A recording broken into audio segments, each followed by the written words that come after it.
Muito bem, então vamos lá. Vamos dar sequência naquilo que nós estávamos falando.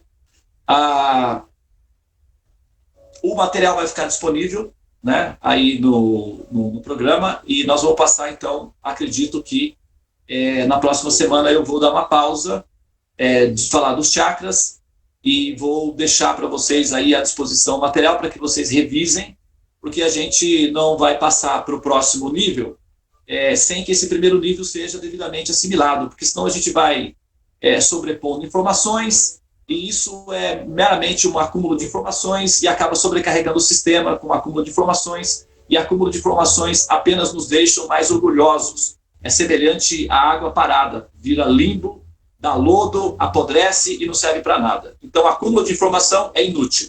O importante é assimilar a informação. Então, vai ficar aí à disposição para a gente assimilar depois. Eu gostaria de ouvir um textozinho, ou então pelo menos um áudiozinho de cada um de vocês, falando o que vocês entenderam do Muladhara Chakra, para que então eu possa me sentir, quem sabe aí, talvez inspirado, não é, para ir adiante com esse programa, tá bom? Muito bem. Então, voltando, não é, ao que nós estávamos falando sobre o processo do Muladhara Chakra, quando vocês, eu não sei quem tem o programa de astrologia ou quem já fez o mapa comigo, se pegar, por exemplo, o vídeo em que eu faço a verificação de dados, vai ver que na tela aparece lá o princípio Atmakaraka, ou o princípio AK, que é o princípio fundamental do mapa, certo?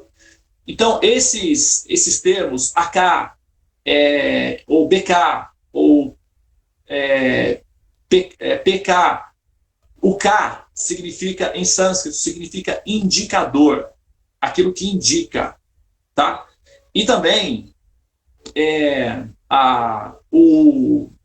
os prefixos são indicadores daquilo que eles estão indicando. Por exemplo, o AK é o Atmakaraka, que significa Atma, indicador do Atma, o indicador da alma. Então, com esse código, nós conseguimos rastrear o princípio fundamental, que é a consciência, ou seja, a pessoa por detrás do personagem que está sendo vivido. Por exemplo, o Atmakaraka do meu mapa indicará para mim quem sou eu. Isso facilitará para que eu me entenda, para que eu me compreenda. E isso, claro, evidentemente, me ajudará também a entender o porquê que eu estou vivendo esse personagem no Devananda e quais são os potenciais que o personagem Devananda tem para oferecer para mim, a pessoa que está vivendo esse personagem, né? Isso serve para todos. Agora, existe um outro código rastreador, que é o que se chama de a Brihatri Karaka, ou, desculpa, Matri Karaka, Matrika Karaka, ou Matrika, né, na verdade. Esse termo, essa palavra que o pessoal usa muito no Ocidente, Matrix, por exemplo, matter, matéria, matter, todas essas palavras têm origem no sânscrito. O sânscrito, só para atualizar aqui, é a língua mais antiga do planeta. E eu não estou falando isso para defender a nossa, digamos, a nossa seita, o nosso grupo ideológico, a nossa religião, o nosso esquema, e não é nada disso, tá? É patrimônio cultural da humanidade, é patrimônio público, essa informação está disponível para quem quiser ter acesso a ela.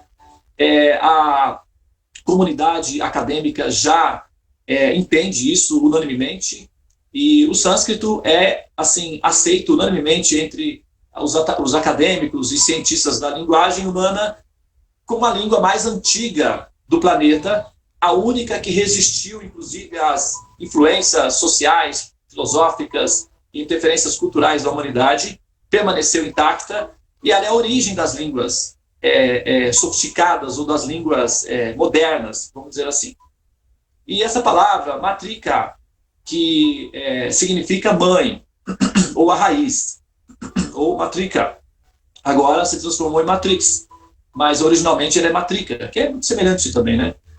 Significa mãe, tá? Ou seja, é a raiz por onde as pessoas estão ligadas, ou seja, nós estamos ligados à mãe. Qual mãe? A mãe terra, a mãe natureza, a mãe universal, a raiz, né? Então, o princípio agora, que é o que eu vou mencionar, é como nós podemos aplicar um antídoto que nos permita ter um pouco mais de leveza para ascender do Muladhara Chakra, para nossa, porque nós nunca vamos deixar de estar conectados ao Muladhara Chakra, tá? Só que o que acontece é o seguinte: existem certos mecanismos que são liberados e é como se fosse, por exemplo, como se fosse a fumaça, né? A fumaça e o fogo. A fumaça, ela, de certa forma, ela sempre vai estar ligada ao fogo, só que ela tem a liberdade de expandir-se, ou seja, de sair, de flutuar para as outras áreas. E, da mesma forma, a consciência também, ela sempre vai levar consigo os vestígios da relação de ligação com o Muladhara Chakra. Isso não vai ser eliminado até que a alma esteja completamente liberada. Mas existem certos antídotos que são aplicados para facilitar a liberação do aprisionamento do ciclo do Muladhara Chakra, que é a base, que é a raiz. Bom, como esse chakra, ele é o chakra da reprodução, que representa a reprodução, então também ele está ligado ao princípio maternal, né? E as mulheres são muito mais influenciadas pelo Muladhara Chakra, já que biologicamente elas são pressionadas a sentir o desejo de ter filhos, né? Acreditem, os homens, muito raramente eles param e pensam, ai, como seria maravilhoso ter um filho. Muito raramente, ele não pensa assim, tá? Não é normal. Quando ele pensa assim, é porque ele deve estar apaixonado ou deve estar amando alguma mulher. Mas no seu estado natural, ele não pensa. Agora, as mulheres, não. Desde pequenininhas, desde criancinhas, elas já se imaginam cheias de filhinhos, brincando na casa. Isso é muito natural, porque elas são influenciadas muito profundamente pelo Muladhara Chakra, já que elas têm as responsabilidades de motivar para que a reprodução, para que os seres humanos continuem existindo nesse sentido. Então, como esse princípio ele é maternal também, o que nós fazemos? Observem, por exemplo, que o resultado final da evolução, todos aqueles que evoluem, no final, eles se tornam pessoas maternais, né? Veja, por exemplo, o caso de São Francisco de Assis, né? Para dar um exemplo mais próximo de nós aqui. São Francisco de Assis, ele era um jovem, né? Um rapaz saudável, feliz, rico, bonito. De acordo com a história, ele era bastante desejado pelas meninas e ele tinha muitas namoradas. Ele curtia muito namorar. Ele era um garotão, né? Uma criança feliz. Namorava as meninas, tinha muito dinheiro, dava muito presente para elas, as meninas adoravam ele e ele estava muito contente com a vida dele. Não havia nada de errado até então. Mas tinha os problemas da guerra lá e ele foi convocado para uma guerra, que eu acho que me parece que era a Guerra Santa. Então, ele observou o choque de realidade, porque ele saiu de um ambiente festivo e foi então parar num ambiente de guerra, em que as crianças eram assassinadas, mulheres grávidas eram estupradas e depois assassinadas. Então ele se deparou com a capacidade que o ser humano tem de ser cruel e de ser egoísta, e de ser violento. Quando ele voltou completamente assustado com tudo aquilo e sentindo nojo de ser um ser humano. Ele olhava para si e sentia nojo de ser um ser humano. Então ele ficou envolvido com a ideia de transformar o ser humano num ser humano, né? Já que a fase de ser humano é se tornar humano. E ser um ser humano significa humanizar-se. E humanizar-se significa compaixão. Então ele passou a agir como uma mãe. Ele se transformou numa mãe. Ele queria curar as pessoas, alimentar as pessoas, educar as pessoas. Isso é o comportamento de uma mãe. Tá? E ele saiu. O São Francisco de Assis é um exemplo muito assim, potente do choque que é sair do aprisionamento do Muladhara Chakra na sua fase básica inicial e vivenciar a experiência da fase final do Muladhara Chakra, que é a experiência maternal. Já que esse chakra está relacionado com o princípio de reprodução, que é maternal, a sua fase base, ou a sua fase inferior, a sua fase iniciante, é a fase em que o ser está egoísta, voltado pelo impulso sexual, desejando explorar o outro para obter esse prazer. Então, o impulso sexual, ele é egoísta, porque ele pensa no outro adaptado a si mesmo para dar essa satisfação. É claro que, como nós dependemos do outro, então esse impulso egoísta, ele acaba sendo, digamos assim, nos obrigando a sermos, pelo menos uma parte de nós, ter uma certa humildade, que é o altruísmo. Por quê?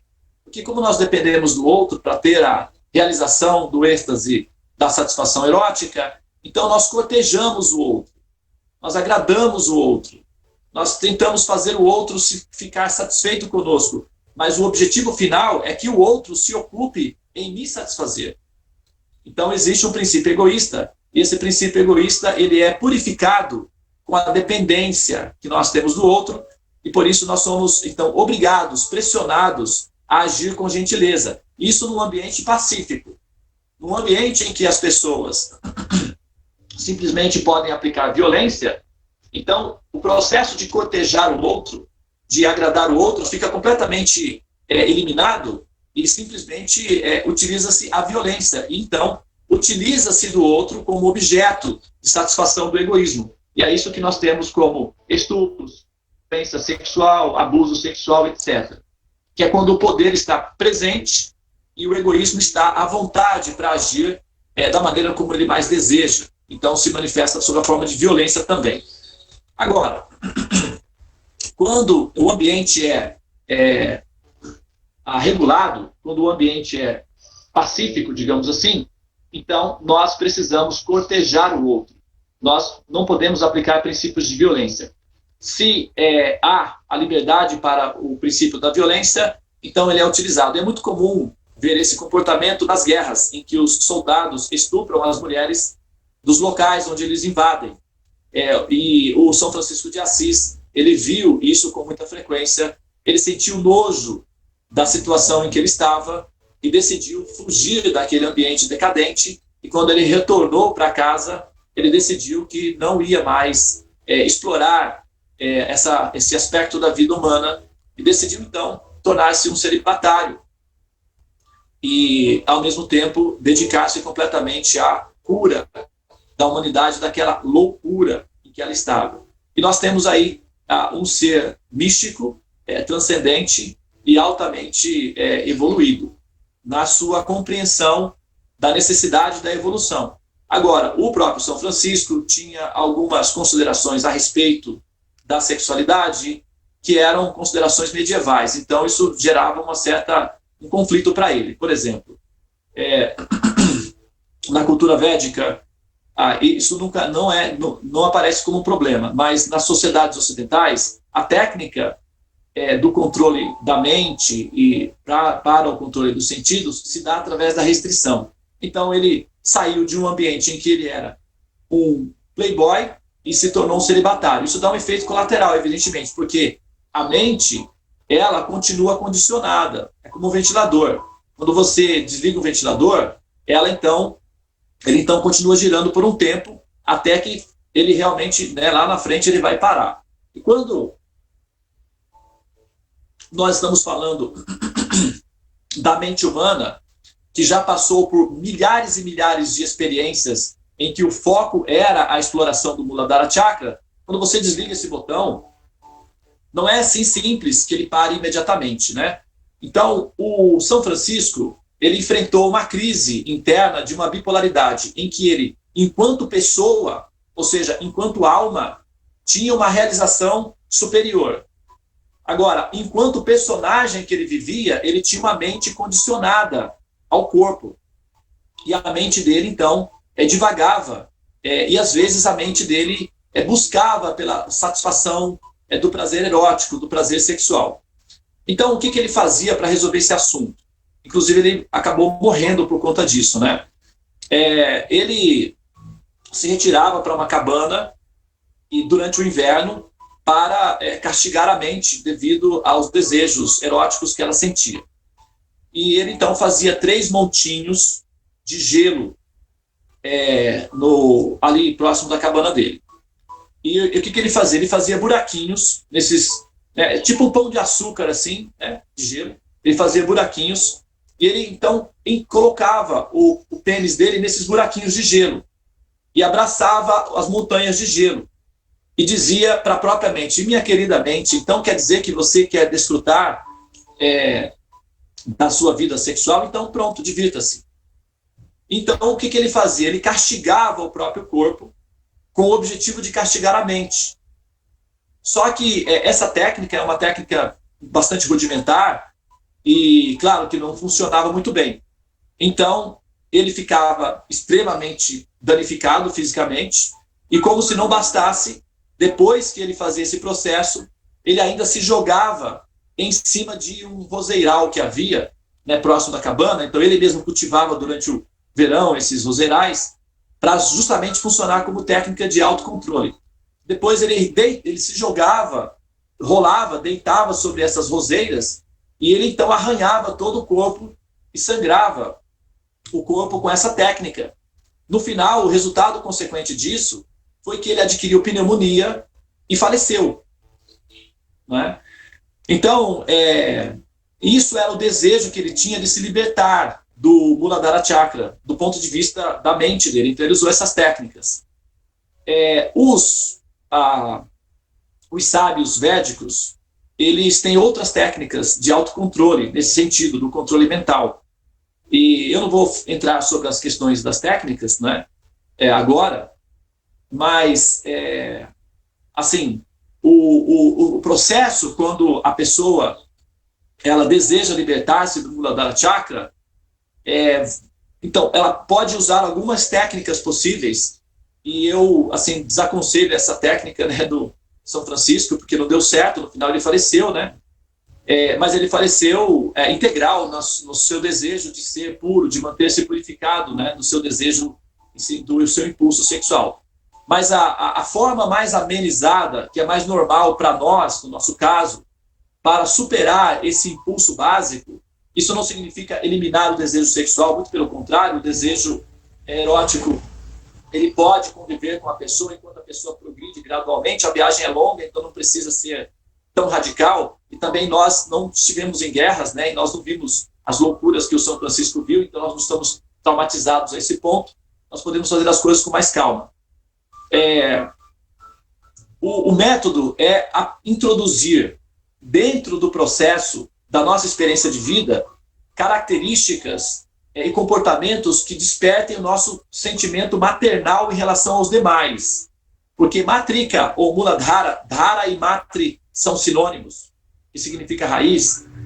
Então, como o Muladhara Chakra está relacionado com o princípio maternal, então o que nós precisamos fazer para neutralizar o efeito da overdose que esse chakra impressiona sobre nós é aplicar princípios maternais. Ok? Nós temos que agir com um certo sentimento maternal e exercitar, estimular em nós o sentimento maternal em relação aos demais. Né? Por exemplo, como monge, eu fui monge também durante 10 anos, né? E uma das formas que nós aprendemos logo no início para manter o autocontrole do impulso sexual em relação às meninas, em relação às mulheres, e as mulheres em relação aos meninos, é que as mulheres, né, enquanto estão na fase de monastério, elas são estimuladas ou são incentivadas a ver os meninos como sendo filhinhos, ou então papais. Por isso que o tratamento de uma menina em relação ao menino dentro da nossa cultura é Prabhu. Você pode ver que a Dilsa às vezes me chama de Prabhu, ou Prabhuji, que significa paizinho querido, ou então filhinho querido. Então esse sentimento purifica o coração, essa terminologia purifica o coração. Os meninos, os rapazes, são incentivados a chamar as meninas de Matajis, que tem a conotação de mamães queridas, ou então de irmãzinhas queridas, ou até mesmo de filhinhas queridas, né? Então, esse sentimento maternal, carinhoso no coração, acalma o impulso erótico, e as relações ficam mais puras e amorosas maternais. Mas isso não é suficiente para manter o estado de consciência. É necessário ações práticas que sejam semelhantes a ações de uma mãe. Ou seja, o que uma mãe faz? A mãe cozinha, a mãe educa, a mãe cuida, a mãe cura. Então, nós somos estimulados a cuidar das pessoas, a servir as pessoas, não é? A demonstrar a nossa ternura por elas. Isso envolve engajamentos em atividades altruístas, filantrópicas, de, enfim, cuidar dos demais. Nós precisamos nos envolver em algum tipo de atividade voluntária que tenha a conotação de cuidar do outro. Pode ser cuidar dos animais, pode ser cuidar das florestas, cuidar das plantas, cuidar da cidade, dos adultos incapacitados, crianças. O meu caso particular, eu escolhi as crianças. Então, eu sou totalmente ligado com as crianças. E isso é o meu exercício maternal. O exercício maternal faz com que nós purifiquemos a nossa potência sexual, essa energia subsexual. Ela então sublimada e ela se transforma em energia maternal, porque originalmente ela é maternal. Só que ela é maternal permeada de egoísmo. O altruísmo e a prática do serviço aos demais nos transforma em pessoas humanizadas, ou seja, maternais. E nesse sentido, as relações amorosas se tornam relações purificadas, relações suaves, relações limpas, né, num certo sentido. E nesse sentido, não tem problema nenhum conviver com os seres humanos, né, e ser também tolerantes consigo próprios, porque esse impulso sexual, ele não é simples de ser superado, ele é muito forte e tem que ser gradual. E para ser gradual e honesto e progressivo, é como os economistas falam no Brasil, né? Não há fórmulas mágicas, não adianta achar que vai chegar um super-herói e vai resolver os problemas. Isso não funciona. É preciso de uma ação de médio e longo prazo que solucione os problemas econômicos e tal. Então, isso é coerente. Da mesma forma, não existe uma fórmula mágica imediata que faça com que esse impulso erótico desapareça do nosso coração, até porque faz parte da aula. O São Francisco, ele tentou a técnica radical e não funcionou. Então, o processo é gradual, mas nós temos que nos ocupar como ele se ocupou inteligentemente. Não necessariamente nós temos que agir como ele, né, radicalmente, porque ele era um gênio do processo, mas nós precisamos, no nosso nível, dentro da nossa esfera de experiência de vida, agir em algum ponto, aplicando princípios, sair do nosso egoísmo, sair da nossa experiência de vida individual, do nosso cuidado individual apenas, e temos que pensar nos demais ao redor. Nós temos que agir de uma maneira que nós transformemos o mundo ao nosso redor para melhor, maternando esse mundo, né? Só para finalizar, quando a gente pega, por exemplo, e coloca como exemplo São Francisco, o nosso mestre Prabhupada, o nosso mestre da Provida, não é? Que o professor... desculpa, Arê, o nome, por favor, do professor, do mestre, me perdoe. Dr. Celso Charuri. Mais uma vez, por favor. Celso Charuri. Então, o fundador da Provida, a irmã Dulce, onde meus filhos nasceram lá no hospital da irmã Dulce, em Salvador, Gandhi, claro que se a gente for indo rastrear essas pessoas todas, nós vamos chegar a Jesus Cristo, e todos eles se comportam de maneira maternal. Então, o que acontece, o Dalai Lama, o que acontece é que, na medida em que nós progredimos, nós evoluímos espiritualmente, nós nos tornamos pessoas maternais. Nós passamos a agir em relação à humanidade como pessoas maternais. E na medida em que nós pensamos isso, entendemos isso e aplicamos isso no nosso dia a dia, isso é um antídoto contra a nossa dependência do Muladhara Chakra. Porque essa dependência do Muladhara Chakra também se torna um problema reversível contra nós mesmos. Por quê? Nós ficamos dependentes da afeição e do carinho dos demais. E o nosso foco de felicidade passa a ser e ficar na mão das outras pessoas. Ou seja, se nós não temos afetividade erótica, nós entramos em depressão, baixa autoestima e ficamos taciturnos, melancólicos, confusos, etc. Por quê? Porque nós estamos dependendo dessa afetividade erótica. E essa dependência é muito instável, é insegura e coloca a pessoa numa situação de desconforto psicológico em relação a si mesmo. Isso é um problema para a própria pessoa. Portanto, o altruísmo é o antídoto que combate o egoísmo. E esse altruísmo acaba desenvolvendo-se em princípios de compaixão, de empatia, que faz com que a pessoa se sinta independente da dependência emocional do princípio erótico. Isso não significa que ela ficará independente do princípio erótico. Vai haver desejos no coração, porém, ela não será uma pessoa que vai girar em torno disso e dependendo disso. Então, essa independência desse princípio se faz necessário para que a pessoa possa ser emancipada e ser admitida no próximo chakra. Do contrário, ela permanece girando aí nesse daí. Tá? E tem tempo para girar aí, o universo é eterno, a alma sempre pode adquirir novos corpos, o desconforto é que os corpos são de carbono e eles sempre se dissolvem, e aí dá a crise existencial, que é o medo de morrer. Então, tem o efeito colateral também, tá? Agora, eu vou parar aqui.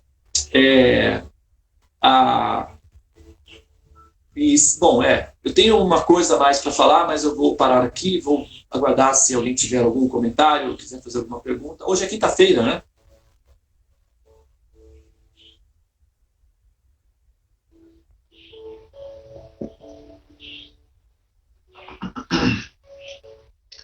Bom, então eu vou falar, vou aproveitar o meu tempo. Já que ninguém quer usar, eu vou usar mais um pouco, certo? Então, tiveram a chance de me calar, agora me aguentem. Muito bem. Agora são 7h35, vou falar durante mais 5 minutos, eu prometo, e vou me disciplinar para isso, tá? Ontem, eu fui numa loja e a moça falou para mim assim, quando eu terminei, né, de fazer as compras, a moça falou para mim, volte sempre. É muito comum isso, né?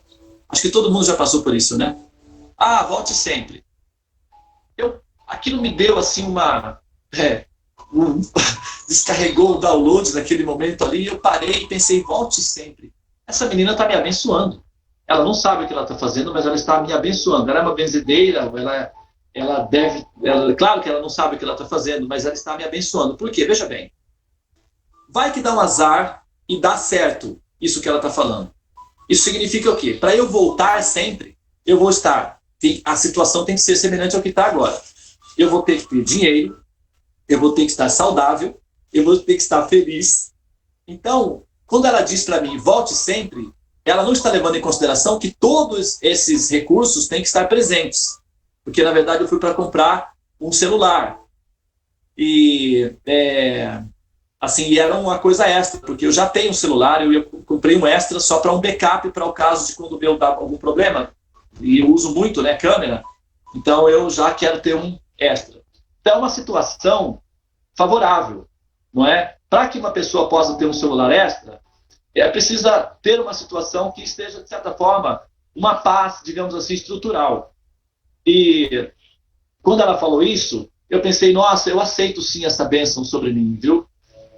Eu desejo muito voltar sempre aqui, você tem razão. Porque se isso acontecer mesmo, todas essas situações vão estar reunidas. Eu vou estar bem de saúde, eu vou estar bem psicologicamente, eu vou ter uma certa estrutura que me permite fazer isso. Então isso é um bom karma.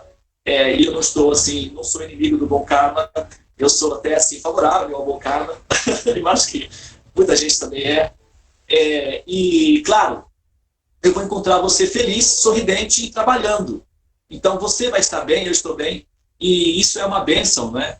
Então as pessoas não são assim, eu vou abençoar as pessoas. Tem gente que sai para trabalhar e pensa assim, seres humanos, se eu pudesse, eu trabalharia numa veterinária de cachorros, porque é mais fácil lidar com os animais do que com os seres humanos.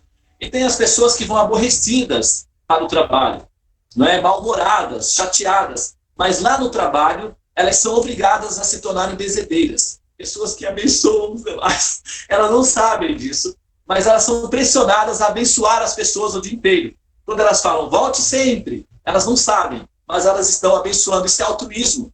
Então, elas estão praticando um princípio filantrópico, altruísta, amoroso, maternal, compassivo, sem saber. Então, elas estão progredindo espiritualmente, mesmo que no fundo, elas estejam pensando assim, seres humanos, se eu pudesse, eu desapareceria, né? Alguma coisa assim. Mas elas são assim, pressionadas pelo arranjo da natureza a serem pessoas humildes, amorosas, sensíveis, maternais, compassivas e divinas, né? Porque para abençoar outra pessoa, você tem que ter recursos, ou pelo menos você tem que ter acesso a quem tem recursos, né? E aí isso faz com que elas se liguem, assim, necessariamente à fonte suprema, que é a fonte suprema de bênçãos, que é a suprema verdade absoluta, a suprema personalidade de Deus. Então eu fiquei pensando, e se ela for uma menina ateia? Ou um rapaz, né, que é um ateu, por exemplo, ele tem a loja dele e tal, e no final ele tem que agir como um ser divino, abençoando, sem saber que está abençoando, né? Ele diz, volte sempre. Se ele soubesse que isso tudo implica em ele ser uma pessoa divina ou estar conectado com a fonte divina, ele não deixaria de falar volte sempre. Ele falaria, mas falaria talvez. Então é melhor que ele não saiba e continue abençoando, né? E assim ele se purifica e tal. Mas eu fiquei pensando nisso e é uma realização pessoal, e isso eu só quis, né, fofocar um pouco aí com vocês e pronto, já foi. Agora está feito. Bom, pessoal, eu agora tenho uma outra reunião com um grupo e eu vou me despedir de vocês, 7h40 aqui, né? Dilza, eu gostaria de falar com você, eu vou me reunir com o grupo agora, durante uns 30 minutos, depois eu te chamo se você estiver disponível, tá? Para nós podermos conversar, tá bom, querido? Estevam, posso fazer um comentário que eu lembrei agora? Pode fazer, faça. Eu não sei a fonte dessa informação, eu não lembro, mas só voltando um pouquinho lá à questão de São Francisco de Assis, eu ouvi falar que aquelas roseiras que ele se jogava, né, para conter o desejo sexual, parece que dessas roseiras não nasceram mais espinhos. E parece que eles foram pegando mudas dessa roseira e plantando ela, né? Parece que existe até hoje lá em Assis para ser visitado. Essas roseiras estão lá sem espinhos até hoje. Então, as pobrezinhas das roseiras devem ter pensado, nossa, a nossa função ficou muito cruel. Vamos... ninguém mais vai poder fazer isso daqui para frente. Então, meninas, larguem seus espinhos. Não é? Faz sentido. Sem espinhos daqui para frente. Não é? Bom, obrigado pela interferência aí, tá, pessoal? Muito bem, já temos foto, não é? Já temos um excelente dia aí. Eu vou, então, agora editar os vídeos, né? Vou liberar os vídeos no canal, nos Buscadores do Infinito.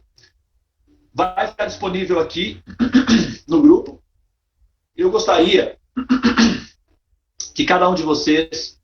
hoje é quinta-feira, nós temos sexta, sábado e domingo. Eu vou retomar o próximo chakra na segunda-feira. Reassistissem aos vídeos, não precisa parar, sentar, olhar para a tela, pelo amor de Deus, tá, gente? Porque o pessoal fica entediado de ficar me vendo falando. Pode me ouvir apenas. Coloca o fone de ouvido, dirige o carro, sabe? Faz o almoço, não precisa ficar me olhando não, parar para olhar a tela. Só ouve. Ok? E aí, depois faça um áudiozinho, ou então um textozinho, e envia para mim em particular. Não precisa se preocupar em ser muito preciso.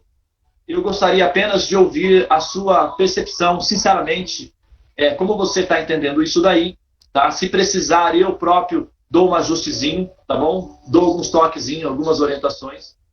Mas eu preciso apenas, verificar a assimilação básica do que foi falado no Muladhara Chakra, para a gente poder passar para frente, tá bom? Então, tem aí alguns dias. Pode ser um áudiozinho de 5 minutinhos, é o suficiente, tá bom? Eu prefiro até áudio, porque o áudio me permite ouvir e fazer as outras coisas que eu preciso fazer, não é? E assim eu acompanho todos. Prabhu, uma orientação também, não sei se é válido. Se colocar você numa velocidade maior, também fica legal. 1.5, 1.75. Dá para ouvir mais rápido. Versão 1.5.